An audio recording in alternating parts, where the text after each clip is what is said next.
Hi guys, I'm Anita and I'm back with another video. Today it's Saturday. So I'm doing a weekend read, not a Friday read, so I was about to say that. I had to do a little bit of switching around because I was intending to do a Friday reads every day in April, every Friday in April, so that, because since I'm doing VEDA, that was pretty obvious.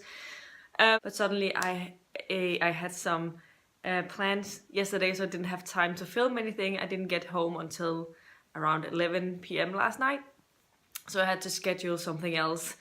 And it was good thinking of me last weekend when I said I'll just squeeze in another video that I'm not planning on having up this weekend, this first week, but not until next weekend, because then I could use that for Friday instead. And if you haven't watched it yet, it is my anticipated April releases that's coming out in science fiction and fantasy that I'm super excited about. I mean, I'm actually excited about all of the books in a way. There's some I'm more excited about than others. But I know that I won't probably ever going to be getting to all of these books, because I have to read like 15 new releases every month. That will be a little too much. I think there's 10 in the video that I did yesterday. But anyway, on to my current video, which is about the books that I read over the week and what I've been planning on reading over the weekend. I finished one book. I just this morning finished So You Want to Be a Wizard by Diane Duane. This is the first book in the Young Wizard series. This book series was recommended to me by Rachel from Kalanadi. She's been talking about this. This was one of the book series that she read when she was really young, and she really loved it. And then she reread it, I think last year, or maybe the year before, I don't remember, but I've watched all of her videos.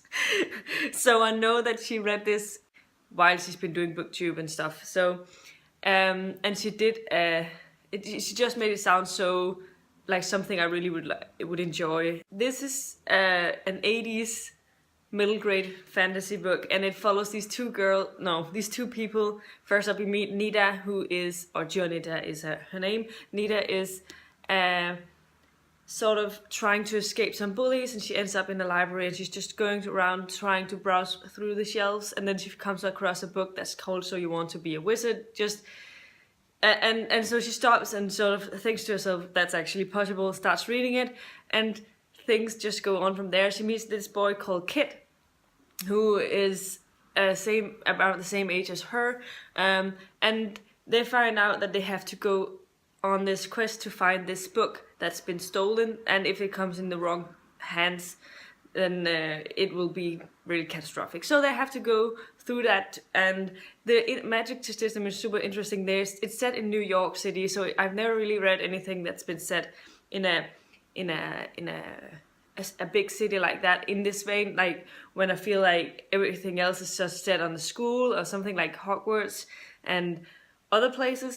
And it doesn't really have the same like sort of mentors, teachers, and I think I might have enjoyed that there would be a little bit more teaching, but it's basically the magic system is more like you have a lot of power with your thoughts and what you want to do and all of that. You have to do some enchantments in a way, sort of that, but the magic system is super interesting and not something I thought about before. And then I really liked Fred, who is like a side character in this one. He was really gem, and I think I gave it 4 out of 5 stars. It's a really funny book, and I really would like to read on in it. I think it's 10 books long, and they're really short. I mean, it looks bigger than it probably is because the font is really huge, and the pages are quite thick, and it's about 350 pages or something.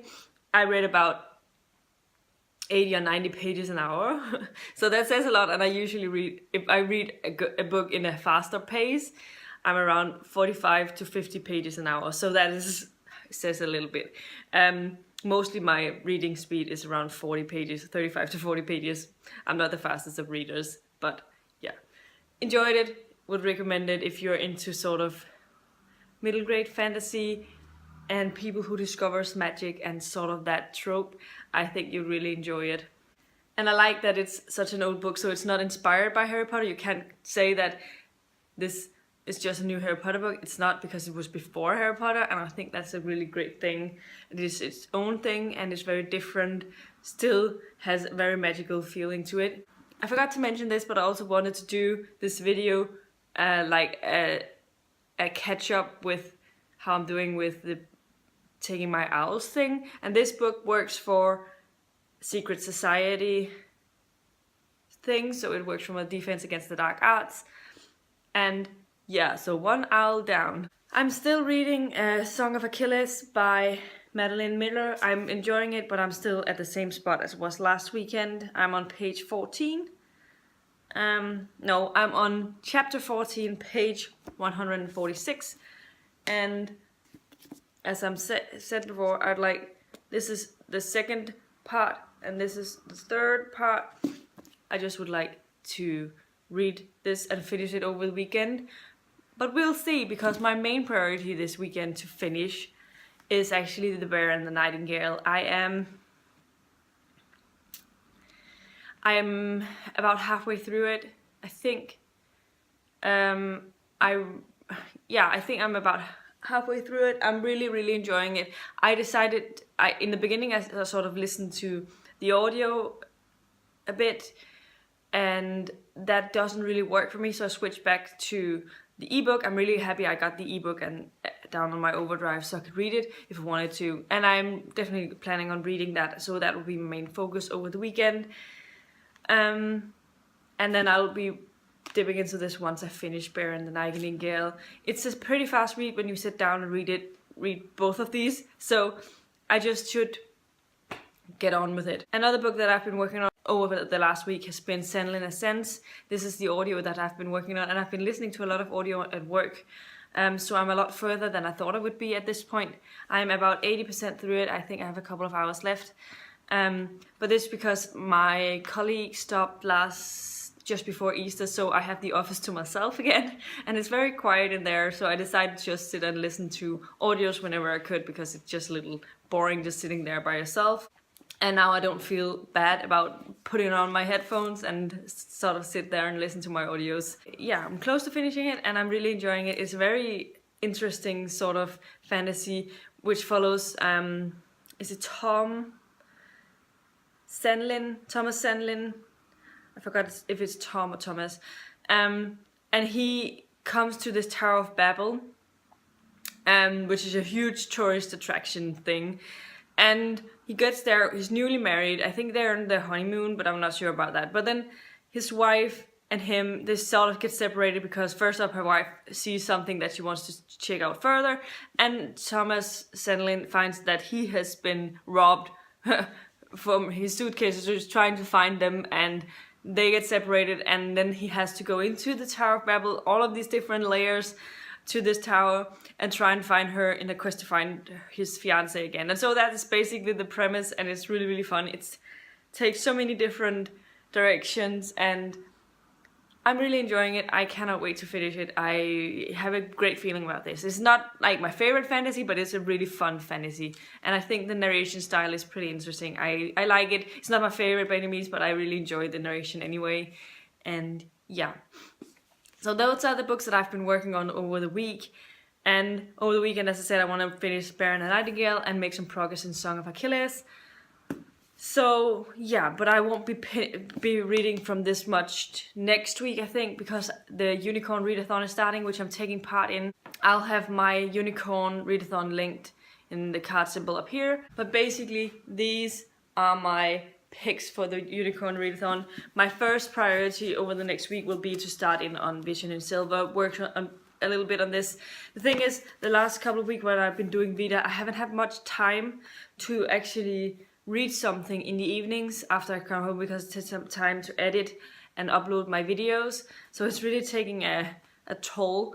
But hopefully I'll manage to read something every night, and this will be the book that I'll be picking up when I do that. And hopefully by the weekend I won't have very much left. And I figure the 2 graphic novels will be going pretty fast, so I'll be working on them over the weekend, next weekend, and where there will also be a 24-hour readathon that I'm partaking in. So hopefully will take part in that. It depends on things, but I have That's my priorities at least. So over the weekend, my plans are, first I have to go to the library. I think I'm gonna go to the library, hand in the books that I've finished recently, and just, yeah. It's supposed to be really, really nice weather this weekend. It's really, really strange because last weekend over the Easter break, it was freezing and there was a snowstorm coming. It was snowing a couple of days. Not a lot here, but it was still really cold. It was snowing parts of Denmark and it was really, really windy and cold, as I said. But this weekend, it's like spring, almost summer sort of weather, because often if you get 18-20 degrees Celsius in Denmark, that is what you often get in the summertime, and you'll be happy because it's at least it's summer. It's sort of the sun is out. You can go out. You can wear sort of lighter clothes and stuff, and that's how it's gonna be this weekend. It's really, really strange and not something that I was prepared for. But I'm definitely going to be enjoying it as much as I can. I think I'm gonna try and go for a run one of these days. Back in the Easter break, I started in the gym again for the first time in a really long time. But I feel like I just needed to get started on this again. And then I need to not stop, because every time you stop and you have to start again, the pain is terrible. You really just get pain all over your body, your limbs and legs, whatever. But if you just are consistent in your training, you won't get the same problems again. The only place I am hurting right now is here, because I did trained this last Wednesday, and I didn't do that the first time. Otherwise I haven't had any issues with any pains or something. But I was thinking about going to the gym today, but because it's so nice weather, it's just so closed in and stuff, I'd much rather go out and then have Monday and Wednesdays to be my gym days. So that's what I'm attempting to do. So those are my plans. Or maybe I'm gonna go to my parents' house tomorrow to enjoy the sun, sit outside and read. That's probably what I'm gonna do tomorrow, and yeah. So these were the things that I wanted to say today. I have to film a couple of other videos because it's VEDA, and I have to pre-film so many things for the VEDA videos. It's taking a lot out of me, but I'm excited about the videos, and hopefully you are enjoying them as well. I mean, there's a video every day. Hopefully you don't get sick of me. If you do, then I'm sorry. But it will be over by the end of the month, and yeah. But this was all I had for today. If you like the video, please give it a thumbs up, subscribe to my channel if you haven't already, and I'll see you in my next video very soon. Goodbye!